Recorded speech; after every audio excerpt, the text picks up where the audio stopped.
Imagine a vast land, the size of two Indias combined, yet most of it remains completely empty, unexplored, and unknown. Welcome to Australia, a country so massive yet so mysterious. Why is 95% of Australia barren, with its population concentrated in just a few urban pockets? Today, we're going to uncover the hidden secrets of this almost empty, untouched land, and what makes it so fascinating yet desolate. Welcome to the Undiscovered Wonder, where we explore the world's most intriguing mysteries. If you've ever wondered why Australia, a country with enormous landmass, has such a sparse population, you're in for a fascinating journey today. From the harsh climate to the dark history behind Australia's colonisation, we'll uncover what really makes 95% of the country uninhabitable. But before we dive in, make sure to hit that subscribe button and share your thoughts in the comments. Let's get into the mystery behind Australia's vast emptiness. Australia is the sixth largest country in the world, yet it's mostly deserted. To give you some perspective, Australia is large enough to fit two Indias inside it, but unlike India, only a small portion of Australia is populated. If you look at a map, you'll notice that the majority of Australians live in just 5 cities: Sydney, Melbourne, Brisbane, Perth, and Adelaide. In fact, 90% of Australia's population is concentrated in less than 1% of its total area. Why is this? What has caused such a vast country to be so empty? Australia's vast landscape is incredibly hostile once you move beyond these populated urban areas. The further you travel inland, the harsher the environment becomes. The odds of surviving in these barren lands drastically decrease. But why?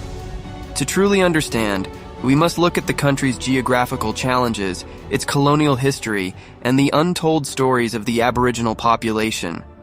Australia's geography plays a huge role in why so much of it remains uninhabitable. The country can be broken into 3 major landforms: the Western Plateau, the Central Lowlands, and the Eastern Highlands.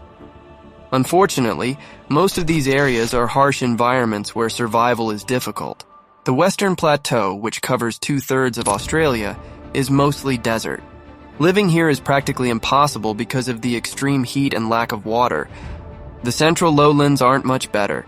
This region has rivers filled with salty, brackish water that is unsuitable for agriculture or human consumption.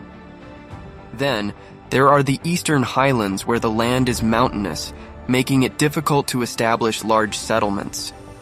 Australia's extreme weather conditions also play a role in why so much of the land is unused. The country experiences some of the world's most severe droughts, floods, and cyclones.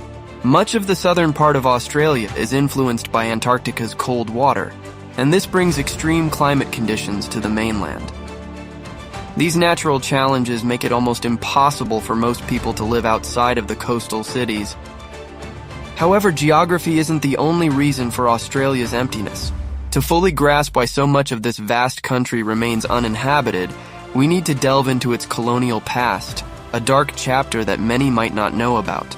Before the arrival of European settlers, Australia was home to its indigenous people, the Aboriginals and Torres Strait Islanders, who lived across the continent for tens of thousands of years. They had adapted to the landscape, hunting, gathering, and living sustainably with nature. Unlike European colonizers, they did not believe in land ownership and lived in harmony with their environment.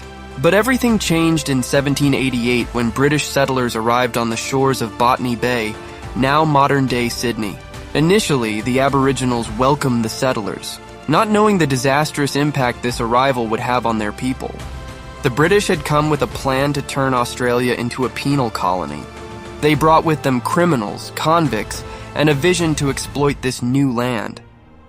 But in the process, they devastated the Aboriginal population through violence, disease, and displacement. When the British arrived, they declared the land as terra nullius, meaning land belonging to no one, because the indigenous people did not practice land ownership in the European sense. This declaration gave the British settlers a legal justification to take over Aboriginal land without consent, leading to mass displacement. The introduction of European diseases such as smallpox, measles, and influenza wreaked havoc on the indigenous population. With no immunity to these foreign illnesses, up to 50% of the Aboriginal population died within the first few years of British colonization. In some areas, entire communities were wiped out. The colonizers also forcibly took over the fertile lands, fencing them off for their own use, leaving the Aboriginal people with nowhere to hunt or gather food. The settlers didn't stop at taking their land. They subjected the indigenous people to brutal massacres, slavery, and exploitation. Pregnant women were forced into labor, and children were taken from their families in an attempt to assimilate them into European culture. The population decline caused by disease and violence was devastating, but it didn't end there. Australia's involvement in both world wars further contributed to the population decline, especially among men. During World War I, the British sent thousands of Australians to fight in Europe. Many did not return, and Australia's male population took a significant hit. World War II had a similar impact, with Australia facing multiple air raids and attacks, especially from Japan. In addition to war, Australia's infamous White Australia policy also played a role in controlling the country's population growth. Enforced in the early 1900s, this immigration restriction policy aimed to keep Australia predominantly white by limiting the number of non-white immigrants. As a result, the indigenous population, as well as immigrants from Asia and other non-European regions, struggled to grow their communities. Today, only 3.8% of Australia's population identifies as Aboriginal or Torres Strait Islander, a stark reminder of the country's colonial past. Despite all these challenges, Australia's emptiness persists even in modern times. As we've explored, the combination of brutal geography, colonial exploitation, and harsh immigration policies has shaped a country where 95% of the land is uninhabited. While coastal cities thrive, the vast majority of the continent remains a desolate and inhospitable wilderness. Yet this emptiness holds its own mysterious allure, a land that remains largely undiscovered, a testament to the resilience of nature and the harsh consequences of human history. To sum it up, Australia's emptiness is not just a product of its harsh geography, but a result of centuries of colonial exploitation, wars, and policies that shaped its population distribution. What began as a penal colony became a battleground for survival, both for the indigenous population and the settlers who arrived. The land's severe weather conditions and isolated geography further contributed to why so much of Australia remains barren to this day. Yet, this vast emptiness continues to intrigue the world. Why is so much of this giant landmass left untouched? So what do you think? Does Australia's history surprise you? What other factors do you think contribute to its emptiness? Let us know in the comments below. Don't forget to subscribe to the Undiscovered Wonder for more deep dives into the world's most fascinating and mysterious places.